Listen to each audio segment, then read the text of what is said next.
Most people approach manifestation with words affirmations, mantras, repeating "I am abundant" over and over again. But words alone rarely shift reality because your nervous system doesn't speak the language of words. It speaks the language of safety, energy, and emotion. You could stand in front of the mirror and declare, "I am wealthy" 1,000 times.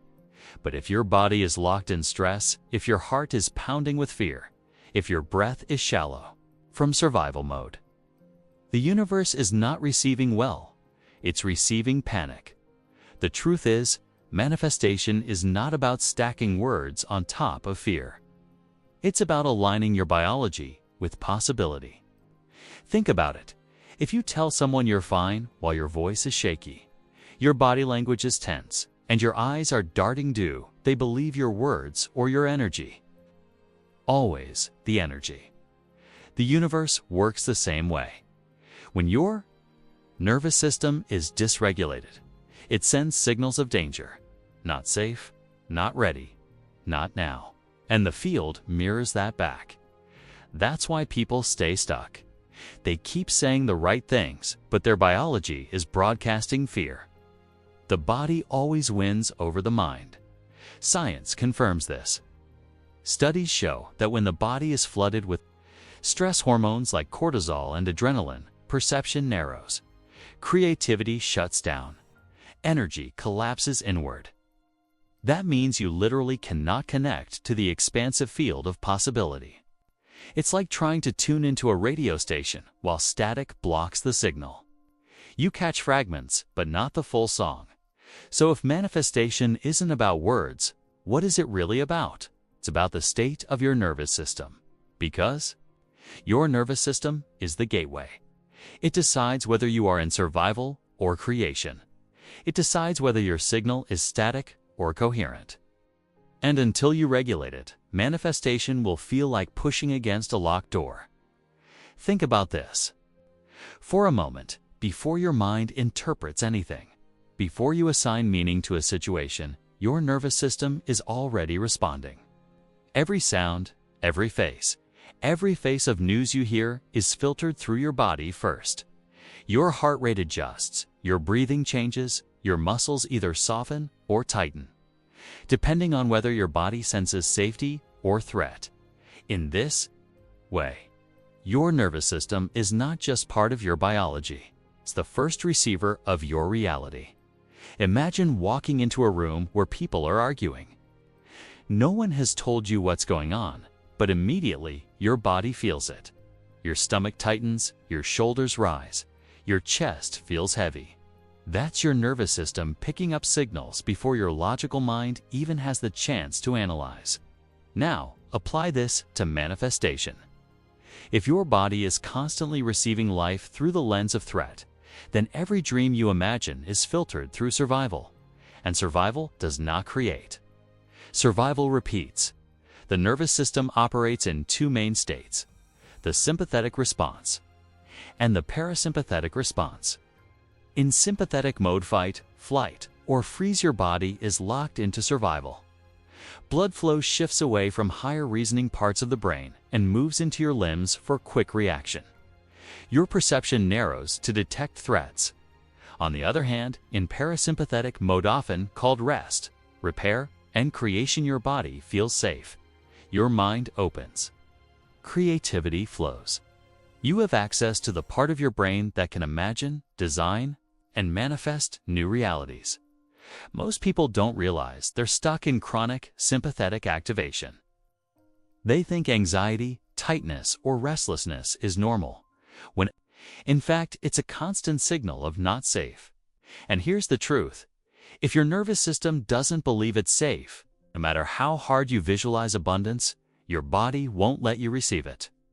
Because for the body, safety always comes before expansion. Think of your nervous system like the antenna of an old radio. When it's bent or jammed, the signal is full of static. You might catch glimpses of the music, but it never comes through. Clearly, that's what it's like trying to manifest from a dysregulated system. Your intentions are there, your desire is there, but the signal is scrambled. On the other hand, when your nervous system is regulated, It's like straightening that antenna. Suddenly, the music plays clearly, effortlessly. Your signal to the field is coherent, strong, and undeniable. This is why your nervous system is not just biology, it's your gateway to the field. It decides whether you collapse into the same old reality or expand into a new one. It's the filter through which all manifestation must pass. And until you tune it properly, you will keep attracting what matches your survival state instead of what matches your desires. So the question becomes, how do you shift this receiver? How do you move from survival into creation? That's what we'll uncover next. Stress is one of the most underestimated blocks to manifestation. We tend to think of stress as just feeling worried or being busy. But physiologically, stress is an entire state of existence. It's not just in your mind, it lives in your body, in your hormones, in the way your nervous system is wired. And this state has a direct effect on what you can or cannot create. When your body is in stress, it releases cortisol and adrenaline. These hormones are designed for survival. They're incredible if you need to run from danger. But here's the catch. Your body doesn't know the difference between a lion chasing you or an overdue bill sitting on your desk. To the nervous system, both signal threat. So even if you're sitting in your living room visualizing abundance, if your mind is racing about debt, your nervous system is locked in fight, flight, and that stress state narrows your perception. This is why people stuck in financial struggle often can't see the opportunities around them. Their biology literally filters reality to only detect threats. The brain scans for danger, not possibility. That's why someone can attend manifestation workshops, repeat affirmations, even create detailed vision boards. Yet nothing changes because their nervous system keeps collapsing the same old reality. Stress is the loop that keeps them bound to the past. Think about this. Have you ever been under so much pressure that you couldn't think clearly?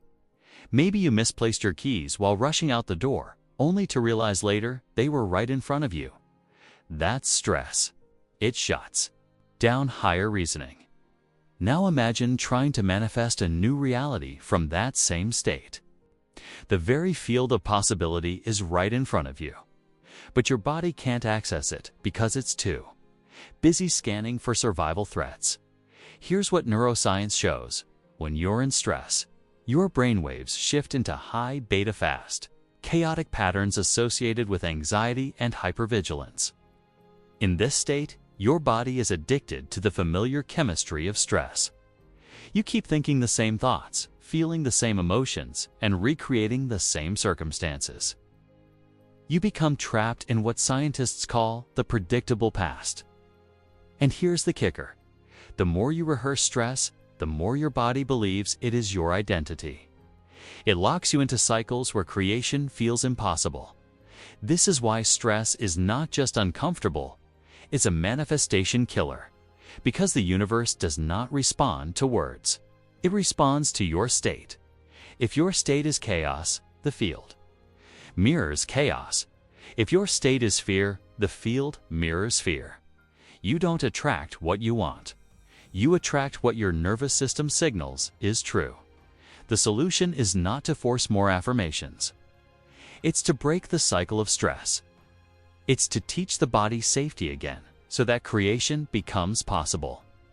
Because only when the body feels safe does it open the door to expansion. And once you understand this, you stop blaming yourself for failed manifestations. It was never about lack of effort. It was about your state. And when you shift that state, everything changes. Let's have an honest conversation about the price of comfort, because it is not free. It might look free on the surface. It might feel harmless when you convince yourself to take the easy route, stay in the job you hate, avoid the conversation you need to have, or push your dreams off to someday. But there is always a cost.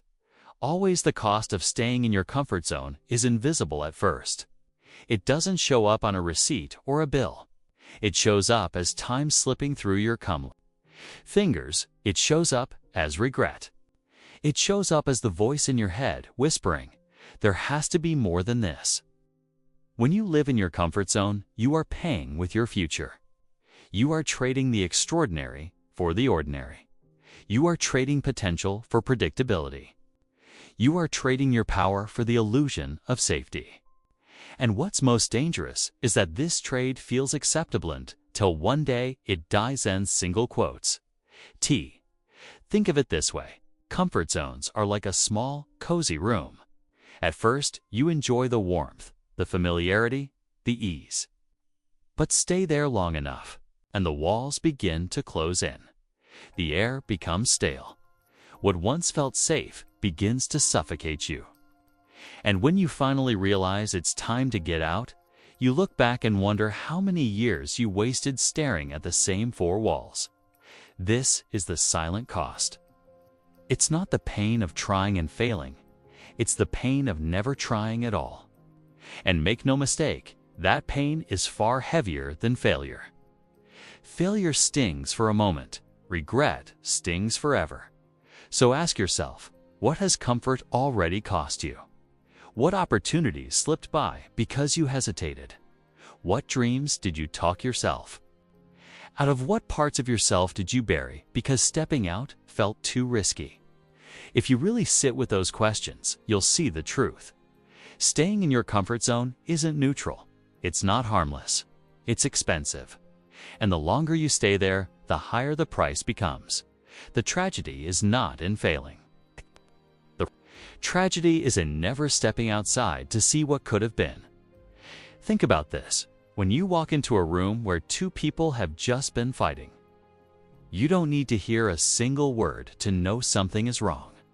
You can feel the tension in the air. Your body picks up on the unspoken energy, the vibration of anger, frustration, or fear. On the other hand, when you walk into a room full of people laughing, smiling, and embracing, you immediately feel lighter, more at ease even if no one speaks to you directly. That is because emotion is the real language of the field. Words are tools for human communication, but the universe, the quantum field, life itself listens to what you feel.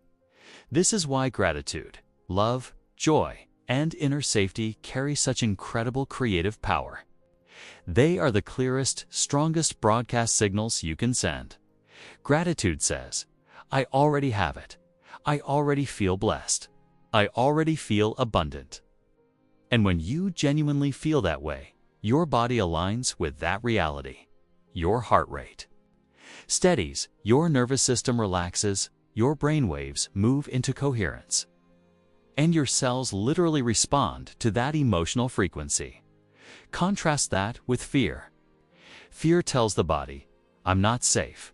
I'm not enough. Something is wrong." And when you live in fear, even unconsciously your body tightens, your breath shortens, your stress hormones rise, your energy field collapses inward, signaling contraction instead of expansion. It's like trying to ask for abundance while your emotional radio is blasting scarcity. The field doesn't respond to what you say, it responds to what you broadcast. Imagine two people praying. One is saying all the right words. "Please give me peace. Give me health. Give me abundance." But inside, they are filled with worry, desperation, and doubt. The other person simply sits quietly, breathing deeply, embodying gratitude, as if the blessing has already arrived. Guess who the field listens to? The second person every single time. Because emotion is congruence, and congruence is the bridge between thought and reality. Your body doesn't know the difference between imagining something with deep feeling and experiencing it in real life. When you feel joy, love, and gratitude, your brain begins to wire itself into that state. Your body starts producing the chemistry of healing and expansion. The field mirrors that inner coherence back to you as external opportunities, synchronicities, and blessings. This is why so many people struggle with manifestation. They repeat affirmations, but they do not change how they feel. They visualize the life they want, but their emotions remain stuck in fear or lack. That is like typing the right password into a computer but never hitting enter. The system doesn't respond until the signal is sent, and the signal is emotion. If you want to shift your life, you must learn to feel before it's real. Practice gratitude before the blessing shows up. Practice joy before the outcome arrives. Practice love before the relationship comes. Emotion is the code, the password, the true broadcast of your being. When you master your emotional state, you master the signal you send into the field, and life has no choice but to mirror it back. Creation requires expansion. Expansion requires openness. And openness only happens when the nervous system feels safe. Think about it. A flower does not bloom in a storm. When harsh winds whip across the field, when the air is filled with dust and debris, the petals stay closed. The flower knows it must protect itself until the environment calms. But when the sun shines gently, when the soil is nourished, when there is no immediate threat, the flower begins to open. Slowly, effortlessly, it reveals its beauty not because it is forced, but because the environment of safety allowed it to. Humans are the same. You cannot dream big, innovate, or step into your highest potential if your body is stuck in survival mode. When you feel unsafe, your mind is scanning for danger, not opportunity. Your energy is consumed with protection, not creation. You tighten your chest, you overthink, you hesitate. In this state, you are like that flower in the storm closed, cautious, waiting. But when you feel safe, when your nervous system relaxes, the doors of possibilities swing open. Your imagination awakens. Ideas start flowing. You see options you couldn't notice before. Safety tells your body it's okay to explore. Safety whispers, you can try without fear of collapse. Safety gives you the permission your soul has been craving. This is why safety is not weakness. It is the foundation of strength. People often mistake safety for stagnation, but in truth, it is the fertile soil of growth. You cannot leap unless the ground beneath you feels steady. You cannot build unless the foundation is secure. You cannot bloom unless you trust the environment around you. When you cultivate safety inside yourself, you give life permission to expand through you. It might be as simple as reminding yourself, I am supported. I am not alone. I can breathe here. It might be as practical as setting healthy boundaries or creating a space where you can rest without judgment. And as soon as your system feels safe, creation begins naturally, without force. Look back at your own life. Think about the times when you grew the most, when you dared to try something new, when you expressed yourself freely. Chances are you felt safe enough to risk it. Maybe someone believed in you. Maybe you created a ritual that grounded you. Maybe you simply gave yourself permission to fail without shame. Whatever it was, safety was the soil, and growth was the bloom. Just like the flower, you are designed to open. Not when the world demands it, not when fear tightens your chest, but when your heart knows, I am safe enough to grow.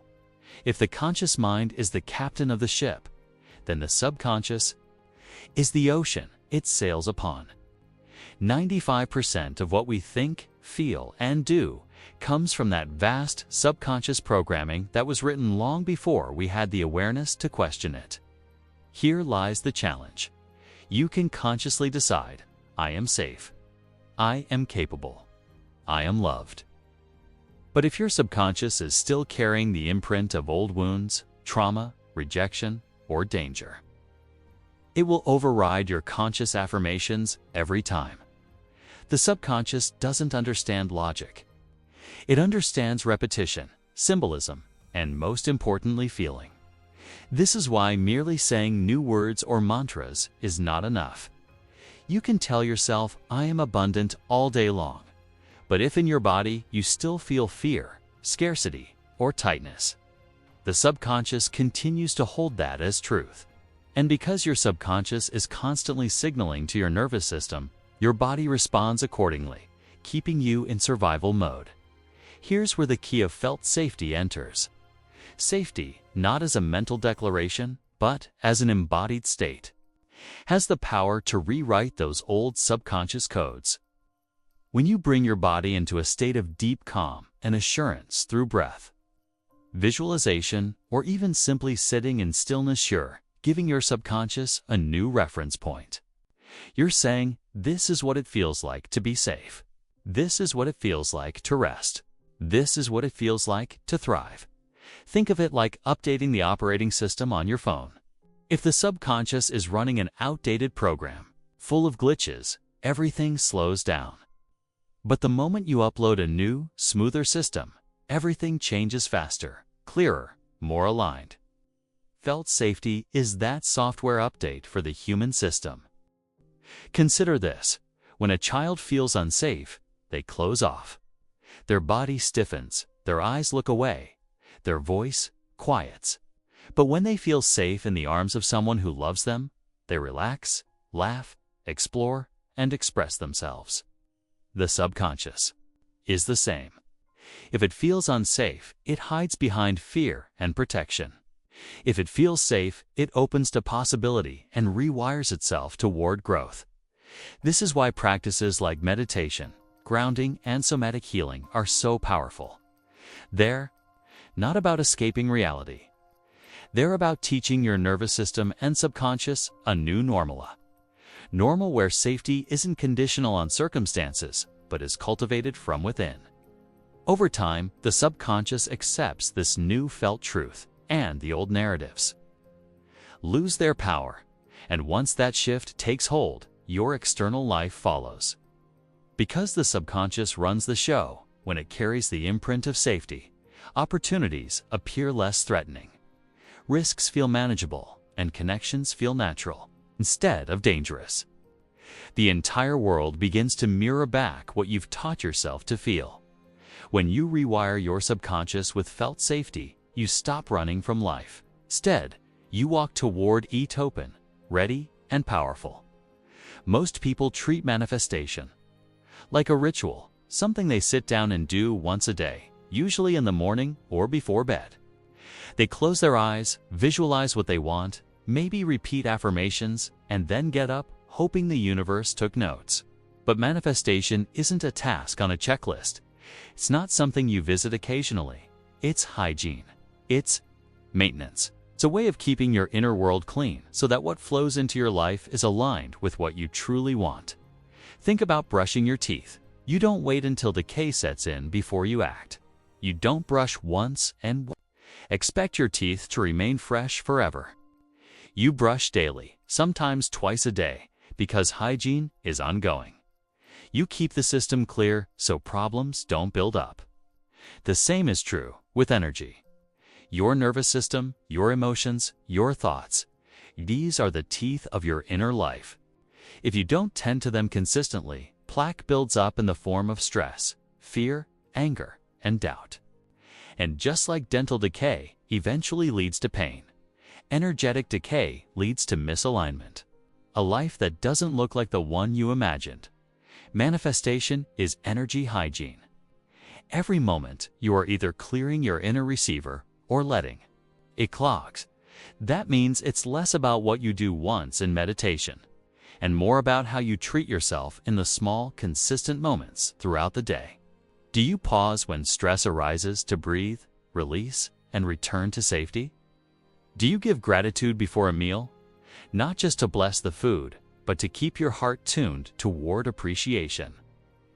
Do you step outside to reconnect with nature when overwhelm starts to build? These micro-practices are your daily flossing. They prevent buildup in your energy field. Imagine your nervous system as an antenna. If you only tune it once in the morning, but spend the rest of the day marinating in worry, anger, or chaos, the signal you're broadcasting is static. Your intention may have been clear at sunrise, but by noon, your field is muddied. Energy hygiene is about cleaning that signal all day long. It's noticing when you're slipping into contraction, then choosing expansion again. It's forgiving yourself for missteps so you don't carry heavy residue forward. It's consistently choosing safety, gratitude, and openness not as a performance, but as a lifestyle. When you see manifestation this way, it becomes less about effort and more about rhythm. Just as you don't stress over brushing your teeth, you simply do it to stop making manifestation heavy. It becomes a natural part of being. You're not chasing results. You're tending to your inner field so results flow naturally. This is how manifestation becomes sustainable.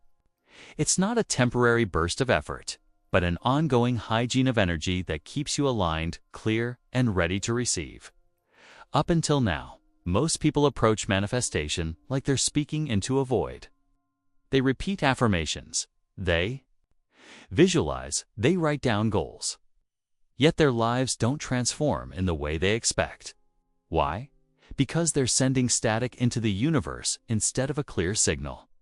Words without state are noise. Thoughts without coherence are scattered. Energy? The true breakthrough isn't in saying more affirmations or visualizing harder. The breakthrough is in realizing that manifestation is not about effort. It's about alignment. Think of it this way. A radio doesn't need to scream louder to reach a frequency. It just needs to tune in correctly. Once the dial is aligned, the signal is crystal clear. That's what happens when your nervous system and your heart move into safety, gratitude, joy, and coherence. Suddenly, the universe can hear you because your signal is no longer scrambled by fear or doubt. This is the real shift, moving from words to state. From chasing to allowing. From pushing to aligning. You don't need to force the field to deliver. The field is already responding, always, to who you are being. And when who you are being vibrates safety, gratitude, love, and trust, the field responds instantly, like a mirror reflecting your truest self back at you. It's like walking into a locked room. If you pound on the door, yell, and beg, nothing opens. But when you finally find the key, the door swings wide effortlessly. The key is coherence. The key is nervous system safety. When your body feels safe, your energy expands instead of contracts. And in that expansion, manifestation stops being a distant possibility and starts being an immediate reality. Notice how everything changes when you shift your state. Opportunities begin to align without effort. The right people show up at the right time. Synchronicities multiply. This isn't coincidence, it's coherence. You've stopped broadcasting confusion and started sending a clean, powerful signal. The real secret is this: the universe doesn't care what you say. It cares what you broadcast. And what you broadcast isn't your words, it's your state. That's why gratitude is more powerful than 1,000 affirmations. That's why joy reshapes reality faster than struggle. That's why safety unlocks creation while fear shuts it down. So here's the invitation. Stop asking, what words should I use? And start asking, what state am I living in? The shift isn't about trying harder. It's about tuning better. Manifestation isn't a test of endurance.